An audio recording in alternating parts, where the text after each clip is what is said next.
Hello, मैं राकेश। इसके पिछले पार्ट में बताया गया था, ये नंबर सिस्टम का थर्ड पार्ट है।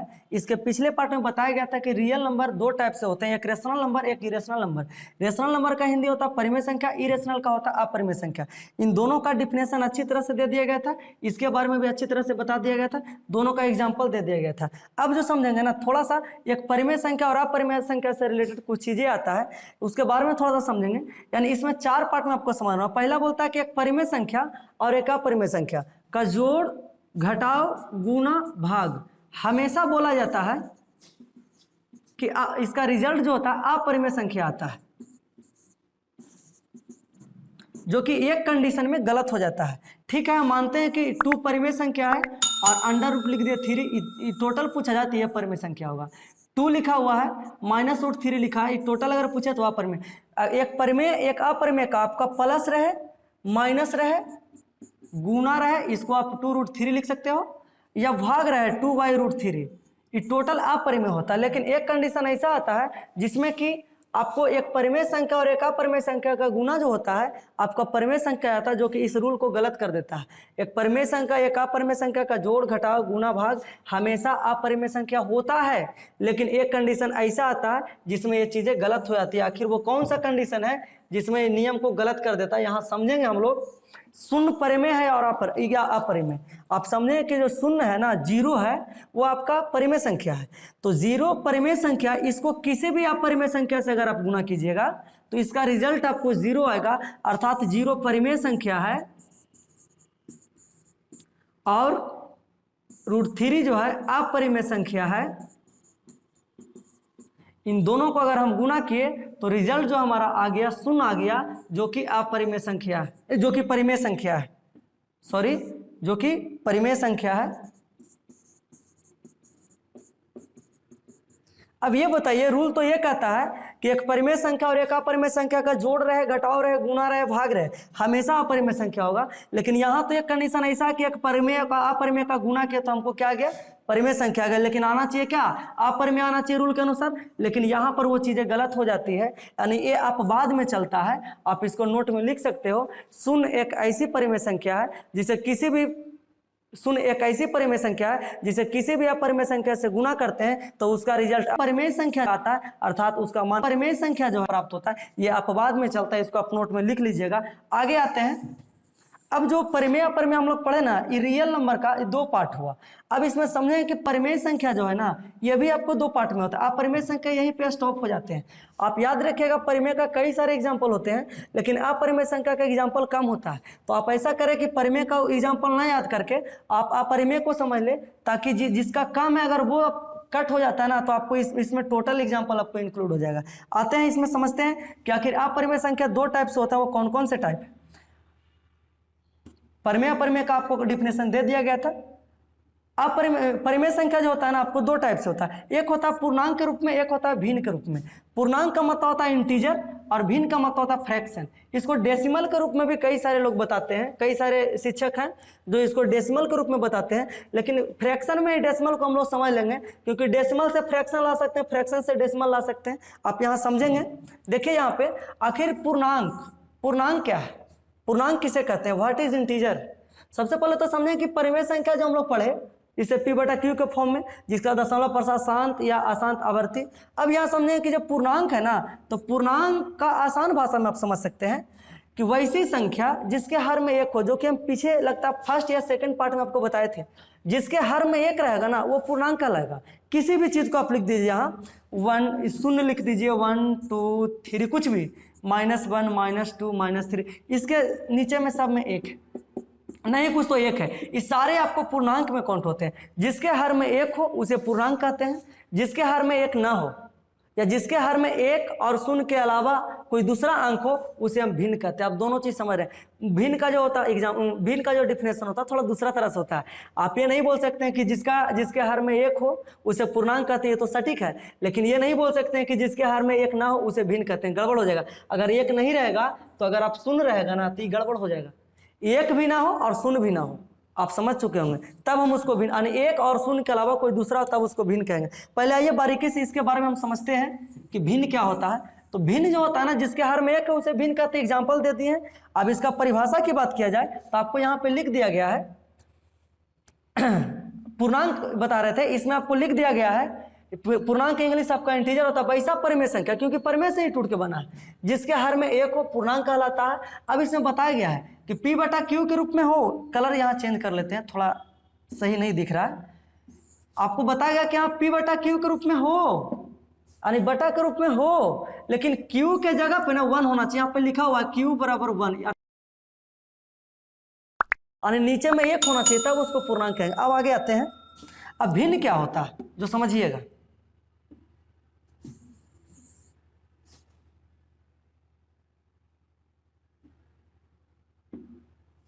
अब यहां समझेंगे हम लोग कि आखिर भिन्न क्या होता है। पूर्णांक जो है ना, तो पूर्णांक का परिभाषा आपको दे दिए। इसमें आपको एग्जांपल की बात किया जाए तो एग्जांपल में बहुत सारे ले सकते हैं। शून्य भी एक आपको पूर्णांक में आता है, 1 भी पूर्णांक है, 2 भी पूर्णांक है, 3 भी पूर्णांक है, -1, -2, -3, -4, -5, कुछ भी आपका पूर्णांक है, क्योंकि इन सारे चीज़ों के नीचे हम एक लिख सकते हैं, यानी जिसके नीचे एक होता है या लिख सकते हैं उसे हम पूर्णांक कहते हैं। आप अच्छी तरह समझ चुके होंगे।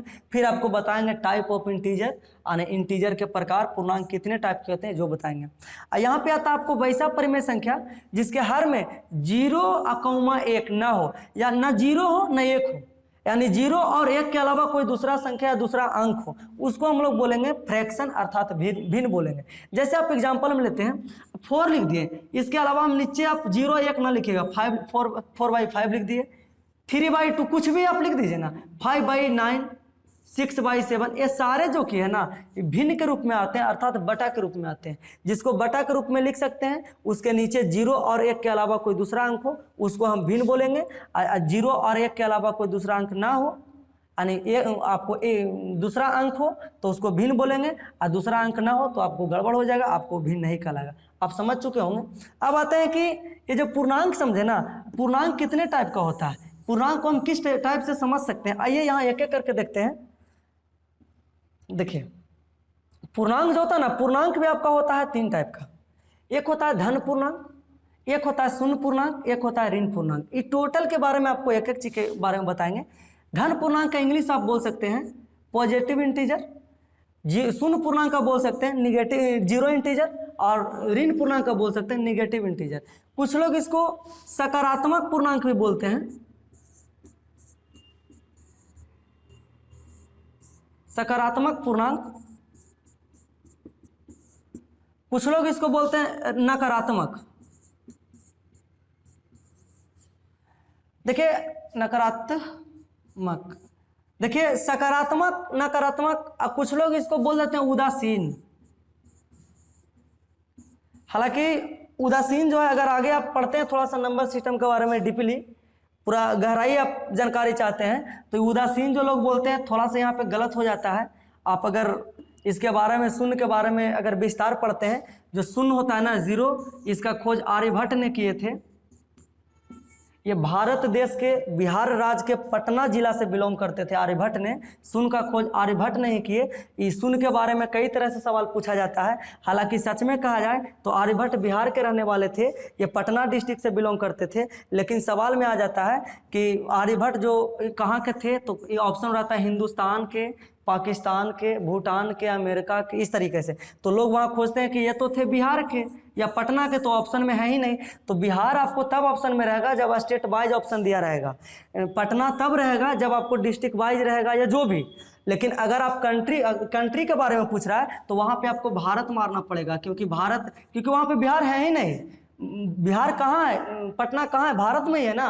तो आपको केवल भारत दिया रहेगा, तो आप वहाँ पे समझ जाइएगा कि बिहार जो कि भारत में स्थित है, और बिहार जो कि भारत में स्थित है, और बिहार का ये पटना जो एक अथी है, डिस्ट्रिक्ट है, पटना से ही बिलोंग करते थे। आइए इसके बारे में ऐसे तो विस्तार नहीं बता सकते हैं क्योंकि वीडियो बहुत लंबा हो जाएगा, लेकिन आते हैं आराम आराम से इसके बारे में समझते हैं। देखिए धन पूर्णांक जो होता है ना, जिसके आगे प्लस का चिन्ह हो, प्लस का चिन्ह लिखा हुआ भी है तो भी चलेगा, या नहीं भी लिखा हुआ है ना तो भी चलेगा। अर्थात आप इसको बोल सकते हैं 1 2 3 4 5। अगर हम 1 लिख दिए तो नहीं कुछ, तो यार ऐसे भी तो प्लस है ही ना, तो प्लस लिखे या ना लिखे बात बराबर है। जिसके आगे प्लस का चिन्ह हो उसे आप धन पूर्णांक बोल सकते हैं। जिसके आगे प्लस का चिन्ह ना हो उसे धन पूर्णांक नहीं बोल सकते हैं। लिखा हो या लिखा ना हो ये आपको धन पूर्णांक में काउंट होंगे। जैसे आप समझिएगा, देखिए पूर्णांक में होगा कि इसमें बटा नहीं हो सकता है, क्योंकि इसके हर में 1 होता है, क्योंकि पूर्णांक आपको अच्छी तरह से हम बता चुके हैं। अब यहाँ समझेंगे हम लोग कि आखिर पूर्णांक जो है तो उसमें प्लस होता है, तो ये तो धन पूर्णांक किसको बोलेंगे, अर्थात तो शून्य पूर्णांक किसको बोलेंगे, जो जीरो है ना, जीरो ना तो इसको प्लस में माना जाता है ना ही माइनस में माना जाता है। नहीं इसको आप बोल सकते हैं कि जीरो प्लस में है, ना ही बोल सकते हैं कि माइनस में है। तो जीरो जो है ना, शून्य जो है, ये आपका शून्य पूर्णांक में काउंट होते हैं, ना ये प्लस में ना माइनस में, ना धनात्मक है ना ऋणात्मक है। अब आते हैं, या शून्य को बोल सकते हैं या जीरो को शून्य पूर्णांक बोला जाता है। आगे आइए, ऋण पूर्णांक क्या होता है, जिसके आगे आपको माइनस का चिन्ह है, जैसे -1, -2, -3, -4, -5। अब यहाँ आप समझ चुके होंगे कि जो धन पूर्णांक है वो 1, 2, 3, 4, 5, 6 आगे चलता है। शून्य पूर्णांक जो है जीरो होता है। ऋण पूर्णांक यही जो 1, 2, 3, 4 है ना, ये अनंत तक जाता है, वही आपको ही निगेटिव हो जाता है, अर्थात माइनस में हो जाता है, इसको ऋण पूर्णांक बोलेंगे। आते हैं धन पूर्णांक, शून्य पूर्णांक, ऋण पूर्णांक के अगर डिफिनेशन की बात किया जाए तो आपको अच्छी तरह से लिख दिया गया है। आप इसको स्क्रीनशॉट ले सकते हैं और नहीं तो आप कॉपी में नोट कर सकते हैं। आइए एक एक करके आपको बता देते हैं। धन पूर्णांक का जो होगा ना, वैसा पूर्णांक जिसका अगर प्लस यानी धन का चिन्ह हो, लगा हो या छिपा हो, बात बराबर है। ऐसे भी आप 1 लिखते हैं ना तो इसके आगे नहीं कुछ तो छिपा रहता है या लगा रहा है, कोई दिक्कत नहीं है, उसे हम कहते हैं धन पूर्णांक। जैसे हम आप 1, 2, 3, 4, 5, 6 कुछ भी हम ले लिए। दूसरा शून्य पूर्णांक, वैसा जिसके आगे ना तो धन का चिन्ह हो यानी ना तो प्लस हो और ना ही कुछ हो माइनस हो। ना शून्य जो होता है ना तो प्लस में होता है और नहीं माइनस में होता है। देखिए एक एक चीज को आप बारीकी से समझिए, आगे जाके आपको दिक्कत हो जाता है। कुछ लोगों को लग रहा है कि बहुत छोटा छोटा चीज बता रहे हैं, लेकिन ये बहुत परेशान करता है। पूर्णांक के बारे में बहुत सारे लोगों को जानकारी नहीं रहता। अब आगे आइए, तो ये आपको सुनाते हैं। दूसरा आता है ऋण पूर्णांक। तो ऋण पूर्णांक, ऋण का मतलब माइनस होता है, जिसके आगे निगेटिव का चिन्ह अर्थात ऋण का चिन्ह यानी माइनस का चिन्ह हो उसे ऋण पूर्णांक कहते हैं। इसका एग्जांपल की बात किया जाए तो जो आपको धन पूर्णांक होता है ना, उसी के आगे माइनस लगा दीजिए, आपका ऋण पूर्णांक हो गया। आप समझ चुके होंगे धन पूर्णांक का एग्जांपल ये है, शून्य का केवल 0 और ऋण का आपका इसका उल्टा अर्थात माइनस में हो जाएगा। अब यहाँ के बाद आता है, आप समझेंगे, इसका एग्जाम्पल बहुत बेहतरीन तरीका से हम लोग दिए कि 1 लिख दिए, 2 लिख दिए, 3 लिख दिए, 4 लिख दिए, 5 लिख दिए, इसमें 0 लिख दिए, इसमें -1 लिखे, -2 लिखे, -3 लिखे, -4 लिखे, कुछ भी लिख दिए।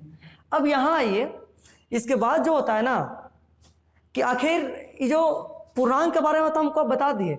अब पूर्णांक जो होता है ना, इसके बाद आपको पढ़ना होता है कि आखिर धन पूर्णांक 1 से लेके 5 से लेकर आप डॉट डॉट में लिखे, अनंत तक लिखे, तो धन पूर्णांक को ही प्राकृत संख्या बोला जाता है। कुछ लोग इसको बोलते हैं कि गिनती की संख्या को प्राकृत संख्या बोलते हैं। कुछ लोग बोलते हैं कि वैसी संख्या जो 1 से स्टार्ट होती है अनंत तक जाती है उसे प्राकृत संख्या बोलते हैं। लेकिन नहीं, आप यहाँ पे ये भी बोल सकते हैं कि धन पूर्णांक को प्राकृत संख्या बोला जाता है। हालांकि ये चीज़ आपको अगले पार्ट में बताएंगे।